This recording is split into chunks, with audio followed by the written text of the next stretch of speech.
Hello, ladies and gentlemen, and welcome to our next session exploring, simulating, and evaluating incident response for automotive system. So, if you're looking in the news recently or the last years, cybersecurity incidents getting more and more popular, occur more and more. Just highlighting the Jaguar Land Rover hack a few weeks ago, and so it's affecting all of us. And this session today helps us in preparation for the worst case and getting prepared if something is happening seriously. So we have on stage today for that Felix Bräuning and Sergey Weber. So Felix is principal software engineer at UL Solutions, worked previously at Schaeffler Technologies in the field of embedded software development for electric motors and applications, with a main focus on designing and implementing secure embedded software systems for the automotive industry, as well as also for the medical industry. And in addition to that, he's acting as a trainer in multiple fields around the automotive world. We also have on stage Sergey. He's a seasoned cybersecurity professional with a decade of experience in the automotive industry and in the technology sector. He currently serves as a lead consultant and cybersecurity instructor at Kugler Mark by UL Solution and is implementing cybersecurity practices across the automotive development lifecycle. And also highlighting Sergey is a passionate contributor to ASRG by leading the Berlin chapter and also one of the person in the background who makes the whole conference possible. So Felix and Sergey, the stage is yours. Thank you, Manuel. So thanks for having us. We would like to tell you more about simulating and evaluating incident response. As Manuel already said, I am a cybersecurity instructor looking at a lot of topics, and I usually ask my participants if they explore that kind of simulation, if they do the exercises on simulating and evaluating incident responses. So today we will hear more on that, especially with the focus on automotive systems. Felix, please. Yeah, thank you very much. Also, thank you for the introduction, Manuel. My name is Felix Bräuning. I'm a principal software engineer where I deal mostly with the engineering and development of cybersecurity mechanisms and protections. So I'm on the other side if something goes wrong, and I'm always happy if the companies I work with are prepared to deal with something that goes wrong. And starting off, the best thing you kind of can get in Germany, at least, is something like this. CARIAD's technical team responded quickly, thoroughly, and responsibly, says Linus Neumann from the Chaos Computer Club. So, what did CARIAD do to receive that praise? Well, usually, sadly, such praise starts with a not so good situation. As some of you might have heard, at the end of last year, there was a talk on the Chaos Communication Congress in Germany, where Flübke and other people of the Chaos Communication Club, Chaos Computer Club, disclosed that there has been a data breach at CARIAD/Volkswagen that affected over 800,000 vehicles. But the researchers that found this data breach, so it were not bad hackers, but well-meaning researchers, were able to get easily in contact with CARIAD. For example, because CARIAD and Volkswagen both have a security TXT, which gives nice contact details on who to reach out to. And on the other hand, their technical team responded appropriately in a nice manner and got the issue resolved as quickly as possible. At least to our knowledge, nothing bad has happened except for this disclosure afterwards in the Chaos Communication Congress. So we see a lot of vehicles nowadays are somewhat connected through the internet, through other connectivity applications, through app stores, and so on. And looking at some data, for example, looking at the upstream report, some of those colleagues also gave a talk earlier this day, we see the number of incidents in total is on the rise. We have around 409 incidents last year in total. 92% of those were remote. And the big thing is the number of attacks that affects not only a few cars, not only fleets, but thousands to millions of cars is drastically rising. So this shows if something goes wrong, it's getting worse and worse, or the impact is reaching a bigger part of the vehicular fleet or of the affected devices. So the question we all should ask ourselves, not necessarily if something is going to happen to us, but when is something going to happen to us, and are we as an organization prepared to react accordingly to such a cybersecurity incident if it occurs? And ideally, we then get some praise by the outside researchers who interact with us, or the people who rely on the fact that we build secure automotive systems. But the question is, how can we be sure that we are prepared? Ideally, we don't have too many cybersecurity incidents on a day-by-day basis. That would hint to another problem. So how can we stay on our toes and sharp to be prepared when something happens? Well, let's take a look at other industries, because other branches, sometimes even within our own organization, already train for worst case scenarios or incidents. So if you take a look, for example, for the military, they play war games. They strategize out potential scenarios of defense or offense and see how those play out on a tabletop, for example, or in simulated battles to make sure that when they need to perform, they're able to do so. Maybe looking into your IT department or in your business continuity plan, you will see that they test out, for example, what happens if we are affected by a ransomware attack. What happens if our plant in some country suddenly cannot produce goods anymore? How can we react to that? Keep either our IT infrastructure or our business running so we can continue to operate and do not suffer problematic issues. Or very close to you maybe, fire drills. A fire drill is just an exercise of what do you do if there's an emergency. And we see that happening, whether it is, and we see similar exercises happening, whether it is with airlines, in the space industry, in the naval industry. And all of this is to train what you need to do when something bad happens. And ideally, you're not only training, but you're also thinking about how well did we perform. So you evaluate the reaction that you had, the outcome to the exercise, and then find gaps where you can improve yourself and your response to an incident. Even standardization organizations such as the NIST recognize that need and have published standards like the one you see in the bottom right, in this case, again, for IT systems, to train people on how to react to infrastructure problems. And we would like to pose the question, or we propose, why shouldn't we do the same for our product security? Over the next few slides, Sergey will go over some of the approaches you can take to perform such a simulation, what their pros and cons are, and afterwards we will take a look at an example how something like that could play out in an automotive context. So please go ahead, Sergey. Thanks, Felix. First of all, I would like to point out that we identified here 3 exercises which are different in effort but also in realism.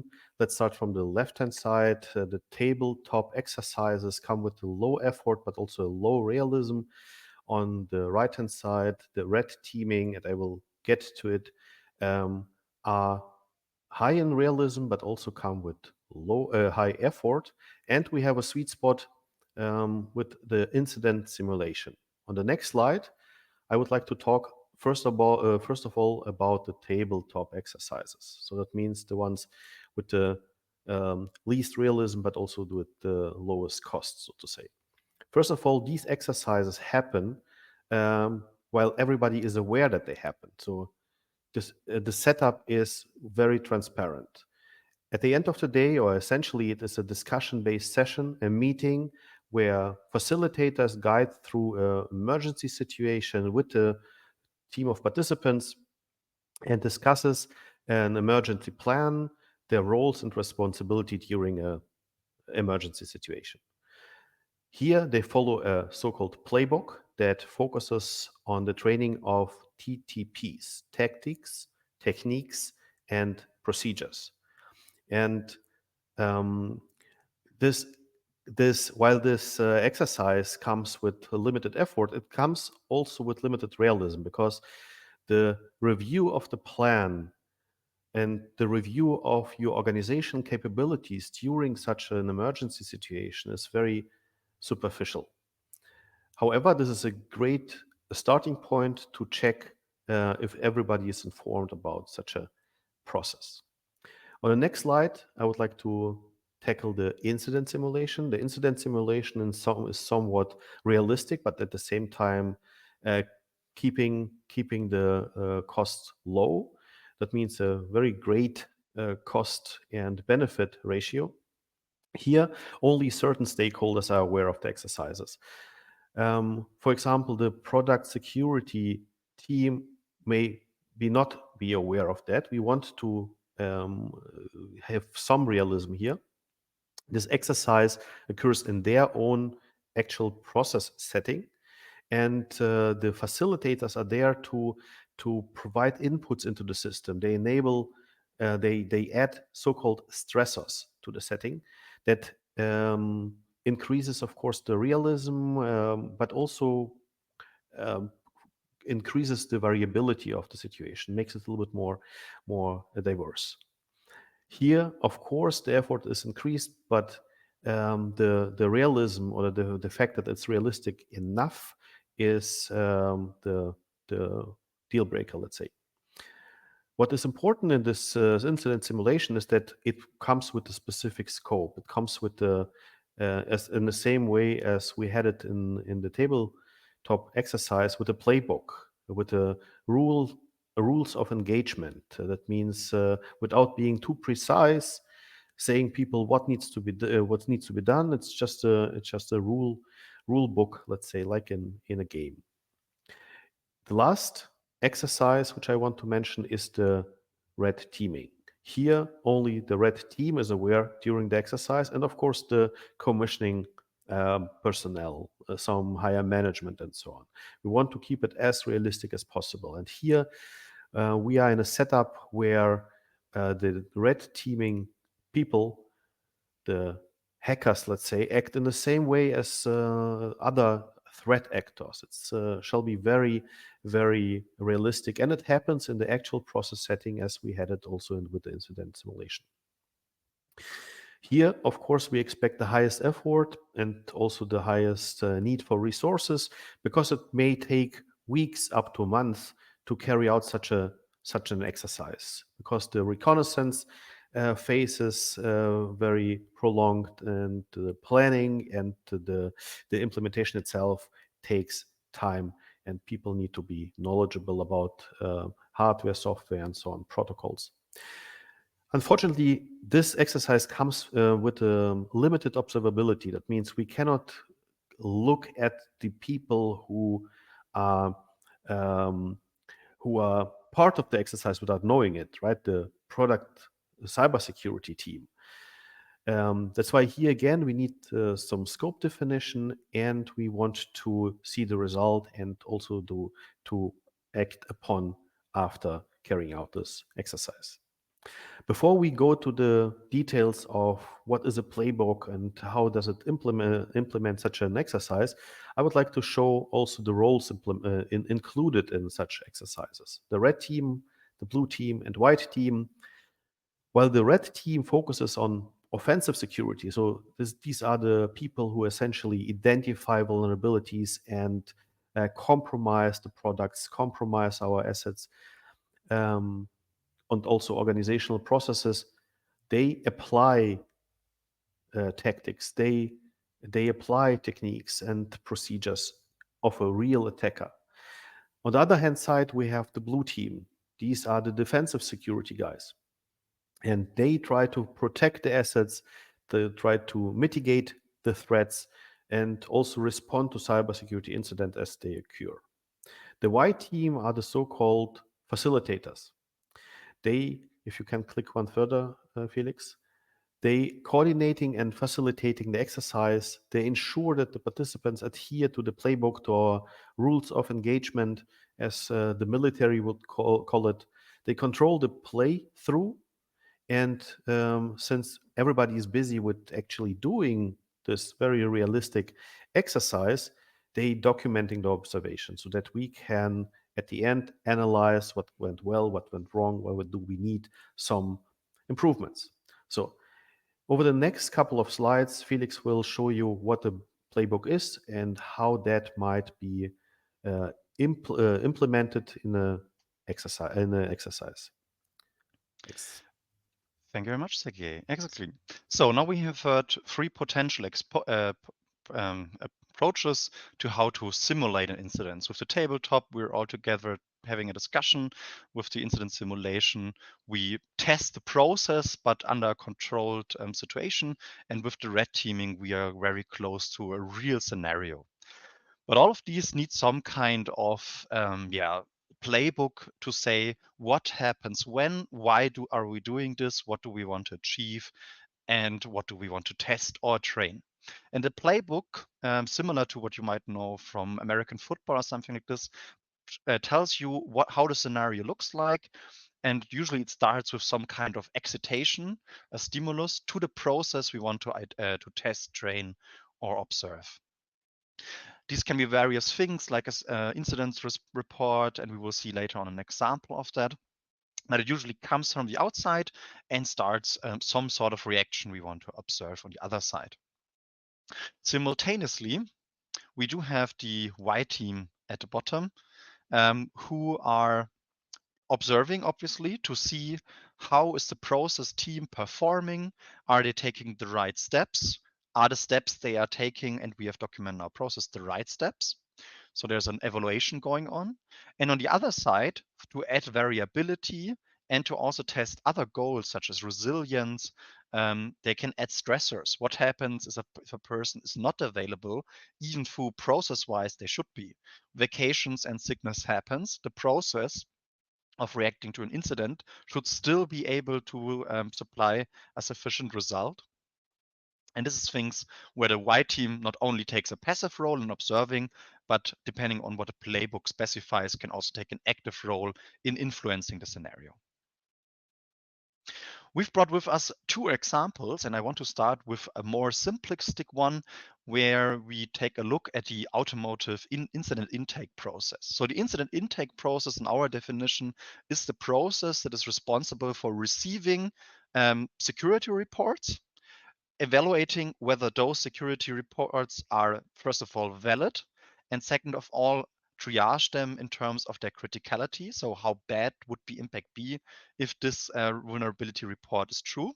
And then decide on further steps, whether that means developing a software update, just informing customers or other stakeholders, or in the really worst case, do we need to think about recall actions or other more drastic emergency reactions?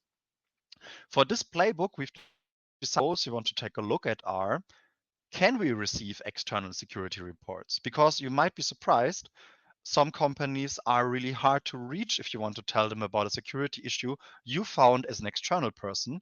And from some experience in my work life, I also can tell you sometimes it's even hard as an internal person to find out who to inform about such an issue.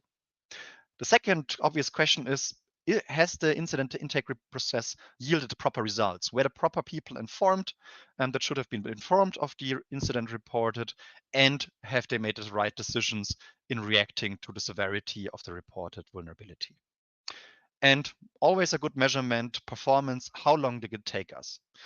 Maybe looking a little bit ahead, there are some guidances around how long you should take from receiving a report to delivering an update or a reaction.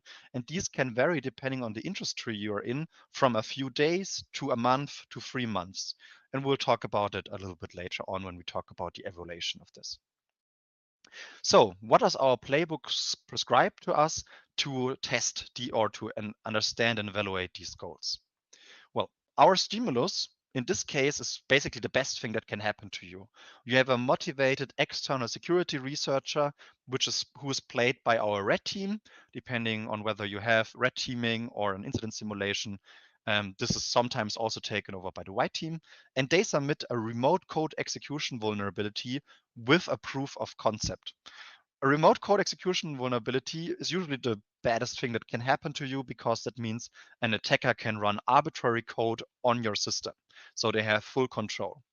The security report itself is well written, and there are some contact details so we can respond back. On the other side, we have our incident intake process. which involves certain stakeholders like the Vehicle Security Operations Center manager, the manager of the software platform for which the security vulnerability is reported. In our examples, might be something like an infotainment system. And last but not least, we have the team we actually want to observe and evaluate, the Vehicle Security Operations team itself, who will be taking in that report if it reaches them, and who will respond, triage the issue, and then call certain other stakeholders to action. To not cause any harm, in this playbook, we will specify that the platform manager and the VSOC manager are informed of the exercise. Because what we don't want to elicitate is that the development team actually starts developing a fix for a remote code execution vulnerability that might not even be there, depending on what kind of simulation we are running. Because in the end, that would cause a cost that we don't want to cause our customer. And on the other side, we have our Y team, which consists of the central security team of the customer, so at least some involved persons in the topic, and a consultancy team that developed the playbook and conducts the exercise. Some metrics were defined in addition in that playbook, like how many of the stakeholders that are defined in our process were actually informed to measure whether the team performs the process properly. Also, the reaction time from the external security researcher sends the report to the platform manager, in this case, for example, has been informed to start the development of a software update. And last but not least, the triage matching is evaluated, meaning is the proper impact of this remote code execution vulnerability appropriately identified? Usually this should be something rather critical. And does the team act accordingly in rating and classifying this vulnerability that was reported to them? So this is an example of how such a playbook can look like.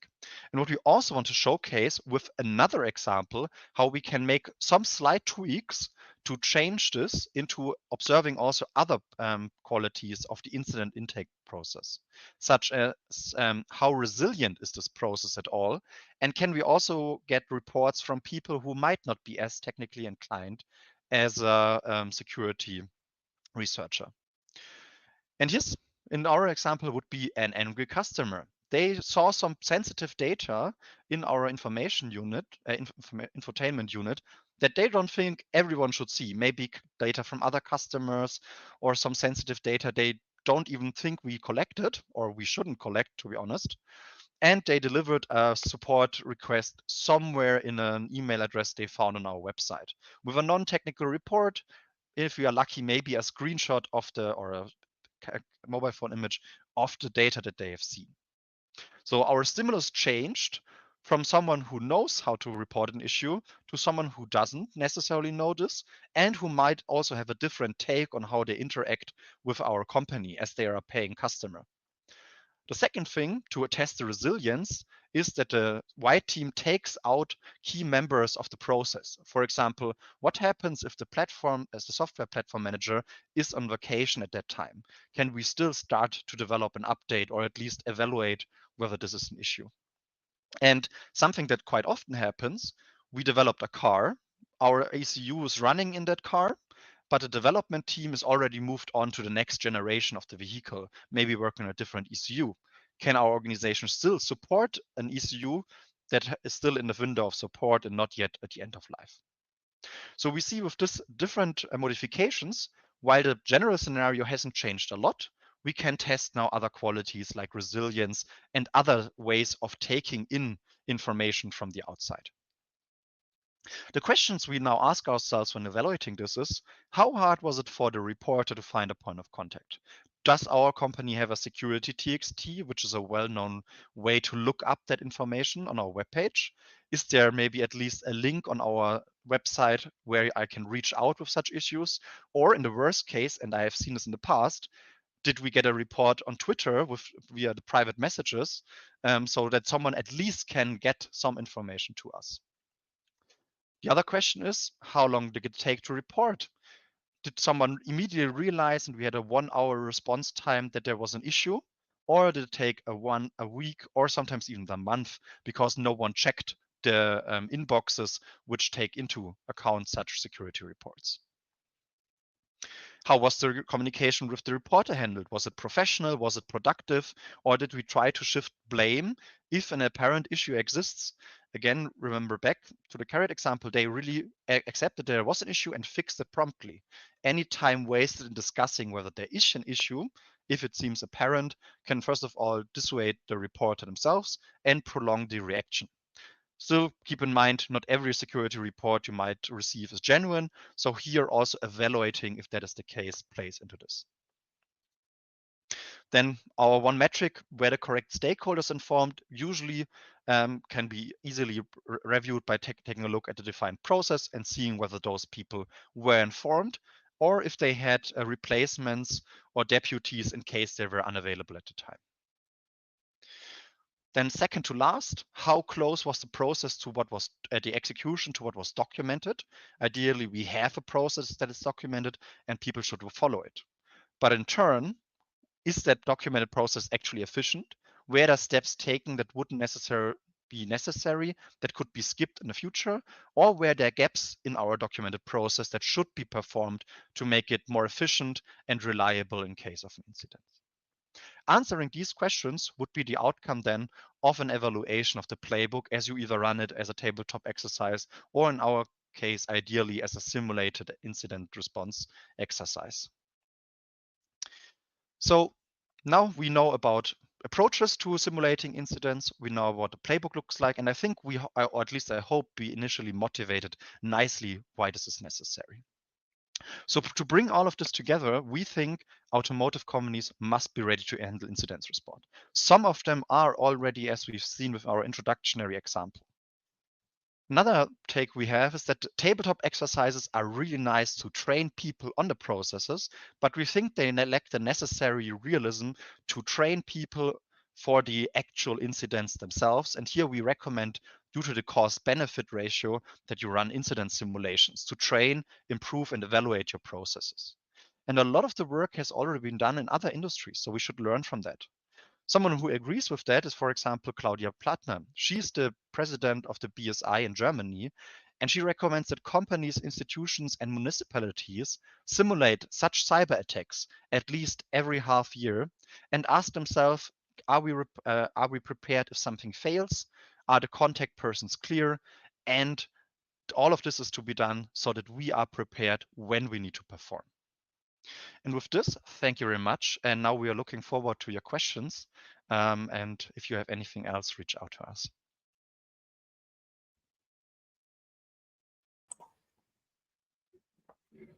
All right, thank you very much.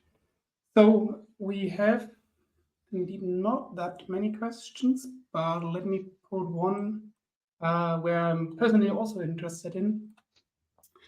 So you said at the beginning that other industries are more prepared than the automotive industry at the moment. From your experience, what do you think might be the reasons behind?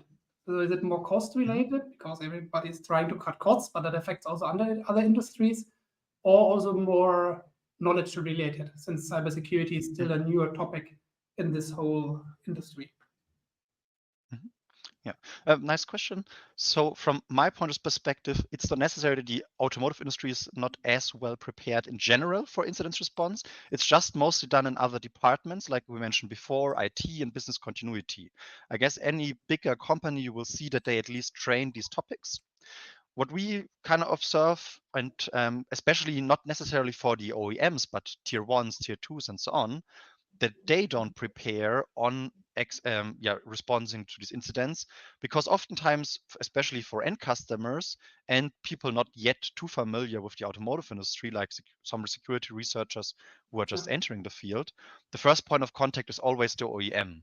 We have these supplier relationships where the OEM is always at the forefront, so tier ones might not yet be in the position where people start to reach out to them a lot. We still think, at least at some point, your OEM will reach out to the supplier and tell you, hey, someone reported an issue to us. Can you go on with this? And I think that awareness and that knowledge about how to prepare for that is not really there yet.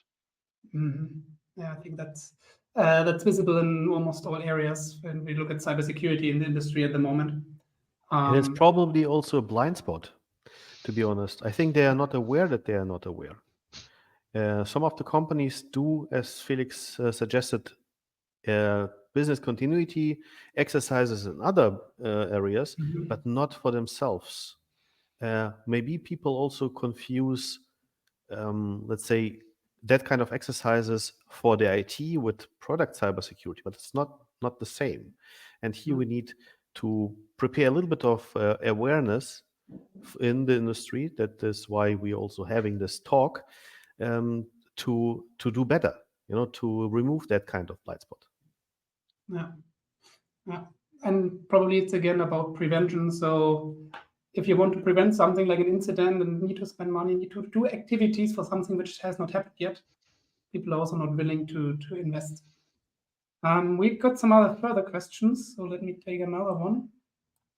So you have shown different kind of simulations, but from what would you recommend as starting point of simulations to do within the automotive industry? Yeah, also a very valid question. I think we heard it already a little bit in our summary. So we think things like a tabletop exercise where you basically, I'm a huge nerd, play Dungeons and Dragons around an attack on your company is really good for getting people to be trained on those processes because you get immediate feedback, you can look things up, you are aware that you're currently training. So I think those are a valuable way to train for it.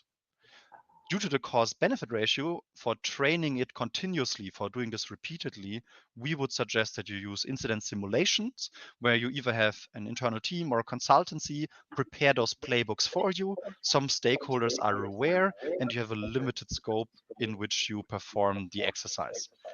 Whereas red teaming requires you to have a set of people whose whole job it is to find issues and then play through them with you. And that obviously is a cost that not everyone might be able to stem. Big OEMs like Volkswagen with CARIAD or so on might be able to want to have that. On the other hand, even for them, that's a cost factor that they might not want to have all year long. But here, I think mostly incident response simulations and not red teaming is a good trade-off in that manner. Yeah. And probably always considering company size and etc. into account. Exactly. Fleet size. Right, let's take another one, which I also think it's quite interesting, opening an additional field for that. So what are the implications to the insurer in the event of a security breach that results in an accident? And how does the car insurer kept in the loop? Or is it even a topic which you take into account? So I think I have to say I'm not too firm on insurance of vehicles, especially not on a fleet level like a car company has. Some things I would like to consider here too is, at least if we look again in other industries, risk insurances for general businesses often are positively affected if you can demonstrate that you have a business continuity plan. So I think, and that's the speculation, insurers will look well enough and demonstrate that they are prepared to tackle a risk that might arise. This might lower insurance rate. Again, this is a bit of speculation from my side. How the car insurer itself needs to be kept in the loop is an interesting question, but sadly, I don't think I can answer that part. For that, we would need to talk to an insurer. That would be definitely an interesting discussion. Yeah. Yes. So in fact, we discussed that kind of question with an insurer, but not on this topic, but as you mentioned, on risk analysis in general. And they were interested, but it's not like this is the very first thing they are thinking of. I would like to spin it a little bit differently. The question brings me to an audit of a CSMS, a cybersecurity management system. And here we usually also look into the incident response plans, but it's only on process level, right? As audits work, we look into processes and compare it with what the standard like 2144 is telling us. However, for an auditor, it would be also interesting whether the actual processes are practice. It's not only about how well worst your process is, it's also about real life results. And that would be also add, from my point of view, add to a better audit result. So it's not only for an insurer interesting, but also for you as an organization on getting an audit result at the end of the day. Yeah, I agree. In many cases, the auditors are just happy getting an Excel sheet. Okay, here we're tracking incidences, and let's go to the next topic because it's something for the future. I mean, we are in a luxury situation because we do not, the most companies did not have that many incidents yet. It's a question of when, not of if. As Felix already pointed out, it might be luck. It might be just another blind spot we have here. We just do not know that we have been impacted. But for sure, we need to go into the right direction. So in the same way as the military exercises during peace times, we need to be prepared. We need to use the time, and everybody has this compliance fatigue, as we discussed briefly in the chat. We need to use the time to exercise it in the best possible way. Getting prepared for the future. So we have a few minutes left. Let's take another question, which comes also from my side. So we talked about the implications to the company, what might be done, what are the lessons learned for them, the recommendations.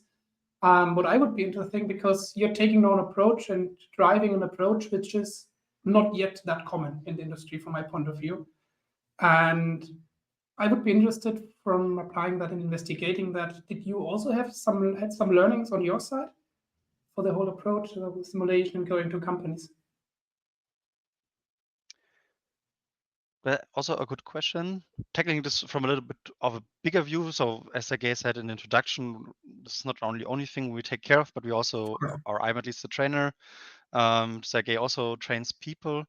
In general, having people do something enhances their knowledge and especially their confidence much better than if only telling them, setting like we probably all know it. You get those, at least if you're in a bigger company, you get a webinar to attend to how to perform certain steps. You might listen attentively, but the learning of what you are taught is a lot less than if you are actually in the situation and have to perform. So things you do usually stick with you longer than things you just hear about.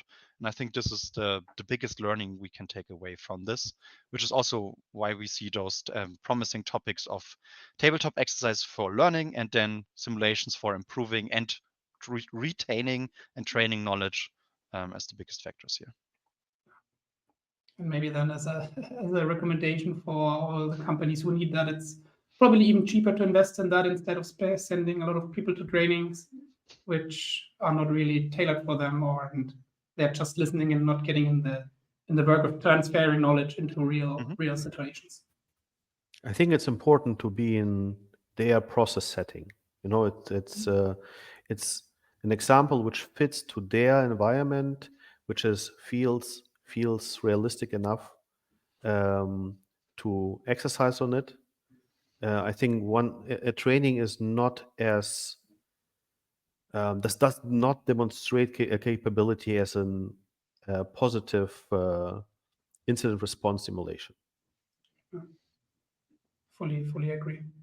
Theory and doing things in practice. All right. So we do not have any further questions. I think we are also good in time. So once more, thanks a lot for the presentation, for contributing to this conference.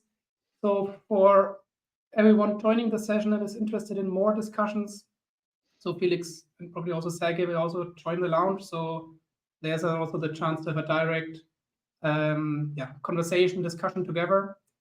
And yeah, I wish all of you a nice remaining conference. And again, once more, thanks to Sergey and Felix. Thank you for having us. Have a nice day. Thanks, and bye-bye.